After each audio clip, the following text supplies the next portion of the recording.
Okay, so question number 11. It says, arrange the order of power dissipated in the given circuits if the same current enters at a point in all the circuits and resistance of each resistor is R. Okay, fine.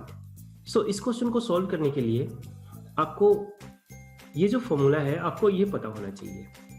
जैसे power हम कैसे निकालते हैं? So let me right the equation first. P is equal to VI, right? Where P stands, this P stands for power. Let me write this like this. Okay. So आप देखेंगे ये P क्या है आपका जी? This P is nothing but your power. What is V? V is your voltage.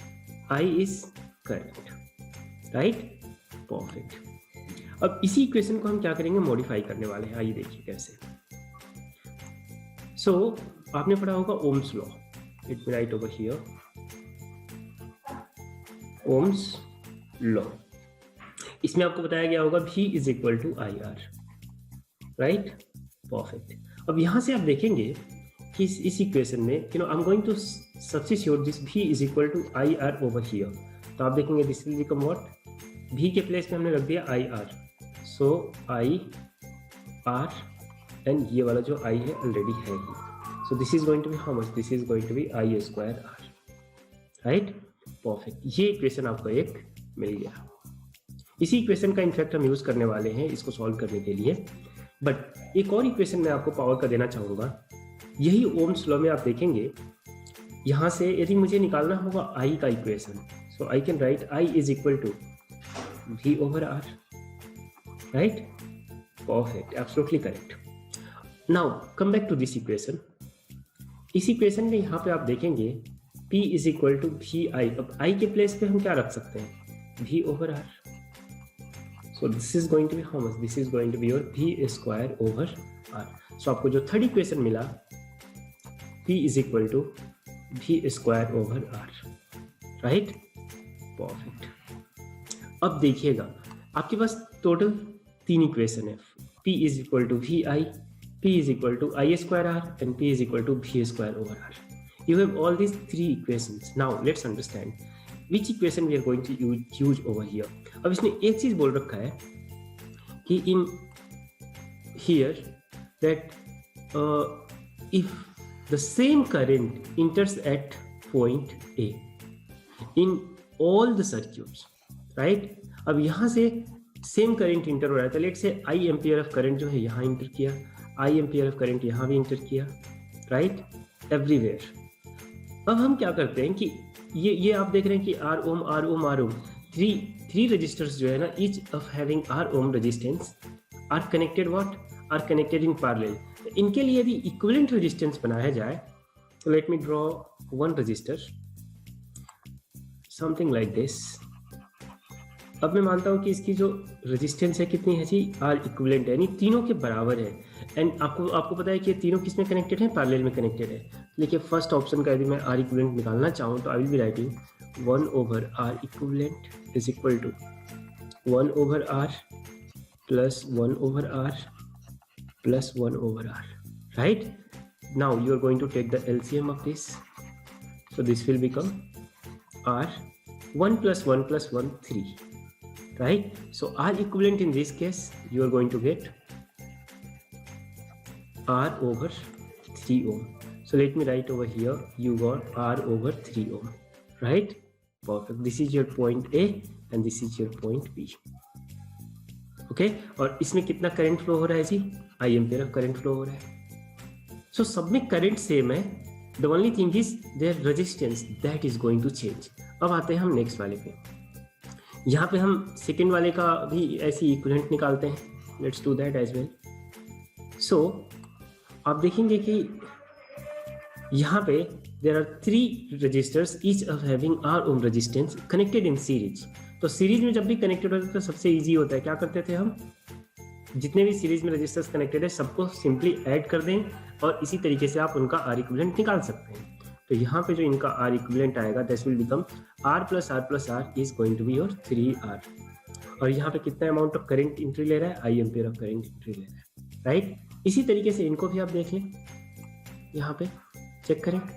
So you will be getting one register over here like this, और यहाँ पे आप देख रहे हैं कि दो ये रजिस्टर्स जो है ना किस में कनेक्टेड है, पैरेलल में कनेक्टेड है, और उसके साथ एक जो है सीरीज में कनेक्टेड है, राइट। तो आइए देखते हैं जरा सा इनका हम इन दोनों के लिए जो यहाँ पे आपके पैरेलल में कनेक्टेड है इनका इक्विवेलेंट रेजिस्टेंस कैसे निकालेंगे, राइट। तो आइए देखते हैं, इनका इक्विवेलेंट हो जाएगा आपका इन दोनों का, in this one and this one, तो इन दोनों का आपका इक्विवेलेंट रेजिस्टेंस हो जाएगा R into R over R plus R, right. अब देखिए R into R it is going to be R square, this is going to be 2R, एक R से एक R को काट दीजिए, this is going to be R/2, यानी इन दोनों के बदले में आप लिख सकते हैं एक, इन दोनों को रिप्लेस कर दीजिए और आप लिख सकते हैं R/2 ओम का रजिस्टर, और वो कनेक्टेड है इसके साथ किसमें, एक R ओम के रजिस्टर के साथ सीरीज में कनेक्टेड है।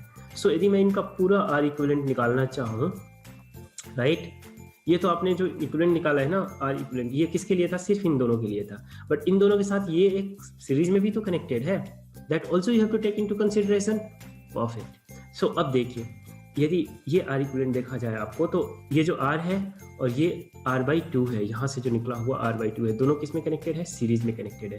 तो now final R equivalent you will be getting R plus R/2 and this is going to be how much, 2, take the LCM, this will become 2R plus R, this is going to be 3/2R, right, 3/2R, और यहाँ ये this is your point A, this is your point B, और इसमें कितना current flow कर रहा है, I ampere का करंट फ्लो कर रहा है। इसी तरीके से इनको भी चेक करें, राइट, इनको भी चेक करें। तो यहाँ पे आप देखेंगे कि ये दोनों किस में कनेक्टेड है, सीरीज में कनेक्टेड है, और ये इनके पैरेलल में कनेक्टेड है, राइट। तो यदि हम डायरेक्ट इनको लिखना चाहें कुछ इस तरीके से, let me draw this one, okay fine, this is your point A, this is your point B, and इसमें आई एम्पियर का करंट फ्लो कर रहा है। So this one and this one are connected in series, R plus R, this is going to be 2R, and then this 2R is connected with this R in parallel combination.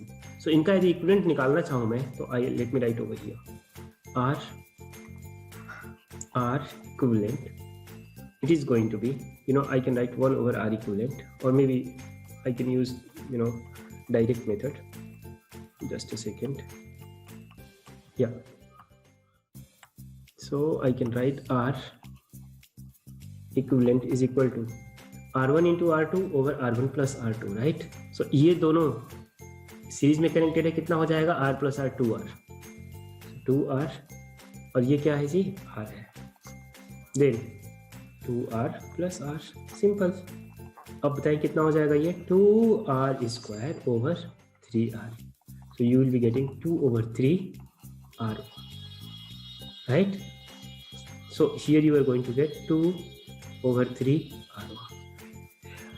आपने क्या किया कि इन सब का equivalent resistance निकाल लिया, right, और इन सब में करंट तो सेम है, current is constant, now they have the different resistance, right, so current is same. अब देखिए इन तीनों इक्वेशन में आपको चाहिए R और आपको चाहिए करंट, कौन सा इक्वेशन है जिसमें आपको रेजिस्टेंस भी है और आपका करंट भी है। पावर वाले इक्वेशन में आपके पास पावर के लिए 3 इक्वेशन है, this is your equation number 1, this is your equation number 2 and this is your equation number 3, right. अब बच्चों को अक्सर ये डाउट रहता है कि इन तीनों में किसका यूज किया जाए, तो अब मैं आपको बोल रहा हूँ, आपको आपके पास ये फ्रीडम है, अब आप खुद सिलेक्ट करें कि देखिए सब में करंट तो सेम है, आई आपको पता चल गया, इसके बाद सबका रेजिस्टेंस आपको पता है।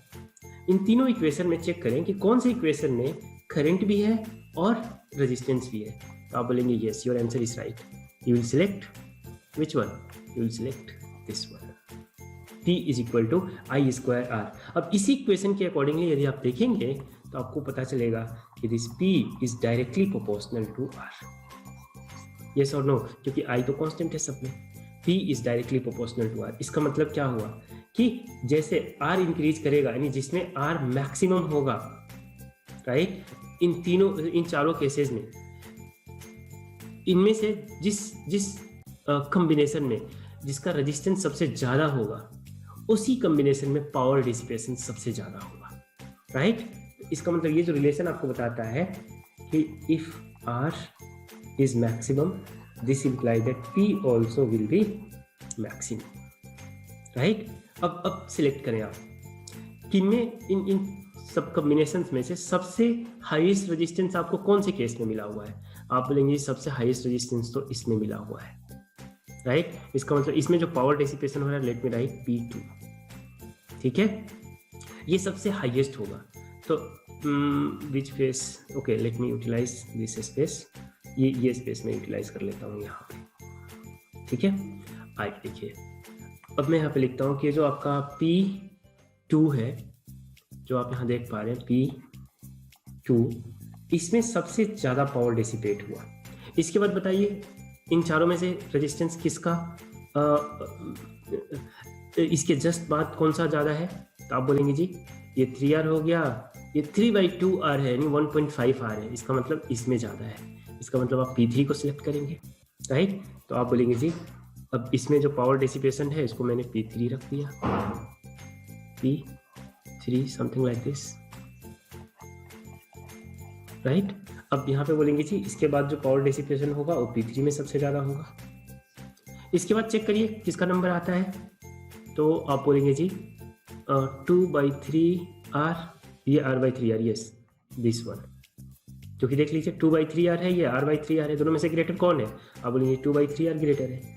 तो इसका मतलब यहाँ पे जो power dissipation in fourth, this will be the next, इसमें ज़्यादा होगा, सो P4। और जो लास्ट में बच के आप आराम से लिख सकते हैं, देखिए R/3 इन सब में से कम रेजिस्टेंस रखा हुआ है, तो इसमें पावर सबसे कम डिसिपेट होगा। So here you are going to write P1, right? Perfect. Now let's check with the answers. P2, P3, P4, P1. Yes, option A is the correct choice. Option A is the correct choice. Okay, perfect. So I hope कि आपको ये पूरा question समझ आया। सबसे पहले आपने क्या किया, इन सब का इक्विवेलेंट रेजिस्टेंस आपने निकाल लिया, राइट? Very good. इसके बाद आपने ये चेक किया कि क्वेश्चन में कंडीशन दे रखा था, आपने ध्यान दिया तो ये सब में करंट जो है ना ये कांस्टेंट है, सब पे सेम करंट सप्लाई किया जा रहा है, और इस वजह से हमने इस वाले इक्वेशन को सिलेक्ट किया, राइट? ये आपको बड़ा अच्छे से समझना पड़ेगा। कभी कभी क्या होता है कि आपको कॉम्बिनेशन गिवन होता है और उसमें वोल्टेज कांस्टेंट कर देता है, right? Voltage between any 2 points voltage constant कर देता है, उस केस में आपको ये सिलेक्ट करना पड़ेगा। वहां पे आप देखेंगे कि जो रेजिस्टेंस है इनवर्सली प्रोपोर्शनल है पावर के, तो चीजें बदल जाएंगी, राइट?